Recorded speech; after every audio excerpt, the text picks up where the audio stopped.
O guys, usapang baon ang ating pag-uusapan. Ayan, banana yan, healthy yan. Yan po yung sinasabi kong healthy.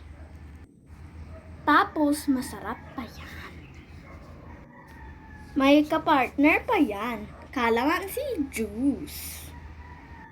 Ayan, tinimpla lang ni mama dyan sa maliit na lalagyan.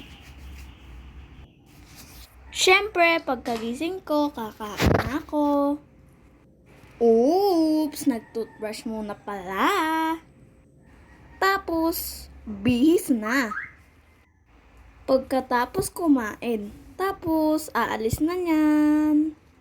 Ayan ako, madilim pa lang kasi umaga pa lang. Pero, paalis na ako niyan. O, ayan na, aalis na ako. Ayun lang, thank you for watching. Bye-bye!